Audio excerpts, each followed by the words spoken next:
I'm happy to have our next guest join us. I know it seems like we're in a conference call right now, but it's not.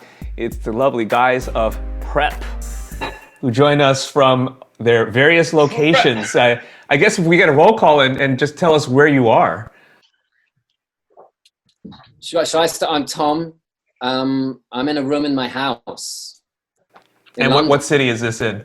It's in London, kind of near London Bridge, near the river. Not that I can really get there at the moment, but yeah. Where are you? I'm in my house. No. Look it up. I'm Llewellyn. I'm in the beautiful borough of Chelsea in West London, in someone else's house, house sitting. Oh, lucky you. Yeah, high-end house sitting. High-end house sitting. Hey, Guillaume. Well, I'm Guillaume. I'm currently in my house, and that's in East Ham, also in London. Very nice. I am also in my house in Edgware Road in central London. And I can see you have quite the background. Like this is geared towards vlogging and these online chats and things like that. You got the license plate, you got the windowsill. Wow! It's a careful setup there, isn't it? Dan looks like a pro YouTuber. It's just because I have the table to have the dinner. I wouldn't usually be sat here. I'd be over there in the corner.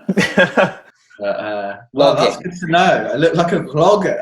I'll start by saying apologies for missing your set at Brick and Mortar when you were last here in San Francisco.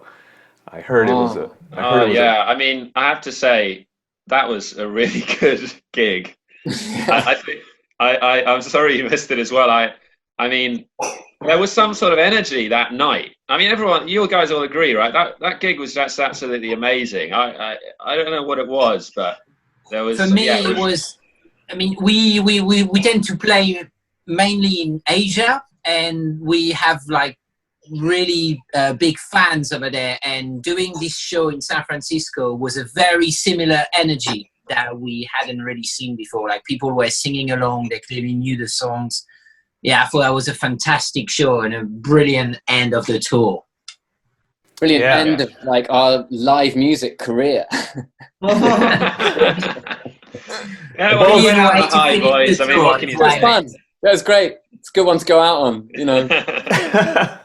The whole tour was great. The whole tour was great. Everywhere we went in the States, people were like, "Oh, you know, you play in New York, we play in LA, you play in San Francisco. Everyone's gonna be standing there with their arms folded, like, you know, people are really gonna give you a hard time." But they were all really buzzing, the shows. But yeah, that last one was a real peach. It was good. When you're creating the music, how much of the live aspect do you consider? I think like quite, you know, way more than we used to. When we started, we didn't even, well, we were pretty convinced we weren't going to be able to do it live. It was a studio project, and you know, the idea was just to make tracks. And the live thing really came about as a kind of, you know, as a later thing, and you know, kind of realized that we could do it, and then realized that actually we really liked doing it, and that the gigs. I mean, you know, we've all done other musical projects, and I think, you know, we'd all agree that the gigs with Prep have a really different, special feel to them. You know, there's this really kind of, I don't know, this sort of rush of joy that kind of comes over us all, I think, when we do a Prep show. We do, obviously, we kind of change things for the live show to make it fit into a live context. So, you know, doing exactly what's on the record or whatever isn't necessarily going to work live, so we do make changes, and as Tom says, that's kind of developed over the years. And initially, we thought maybe it would just be a studio project, you know, and now it's become live's become so important for us now. Starting out as a studio project is interesting to me because you guys have your own different interests, right? Because those are kind of the bullet points, being involved in various genres of music. What was the common theme that brought you guys together in the first place? I think the main element was Steely Dan. We kind of absolutely all love this band, and the idea, I think, was to try to do something I don't know, a mixture of sophisticated studio project with timeless and classic songs. And I mean, would you guys agree with that? Yeah, I used to. I don't really do that much of it anymore. But I used to be a gun for hire, like producer and songwriter, and that's how me and Tom met. We used to do sessions together for like other artists. Tom would be writing the song, I'd be making the beat, and I can't really remember when roughly it was. Like it was probably about 5-6 years ago or something. I just started to notice like a lot of influence of classic like soul and jazz kind of coming into like the kinds of projects that were coming my way, like which is like kind of the conveyor belt of singers that have been signed to labels in London. And I'd started to do a few beats which were like really blatantly, like one was like Sailing by Christopher Cross, but if you can imagine, like done through the filter of being like a cool R&B track. And it was around that same sort of time that I started talking to Llewellyn and Guillaume about trying to maybe do a project which could be a bit more like concentrated on that, as opposed to it just being a tiny influence, being more like the actual cornerstone of the whole thing. It's funny for me because when I was growing up, I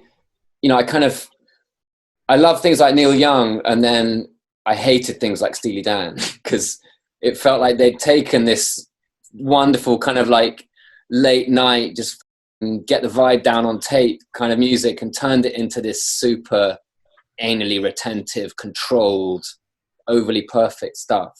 And it was only when Dan started playing me Steely Dan, like, when we were getting this band together, that I kind of got it and completely fell for it, and it's, they're now one of my absolute favorite bands. I understand that you guys are working on a fuller body of work. You just talked about, 3 EPs, 3 banger EPs, and now a full length is actually coming. Is this true? Is this kind of just thoughts being thrown in the air?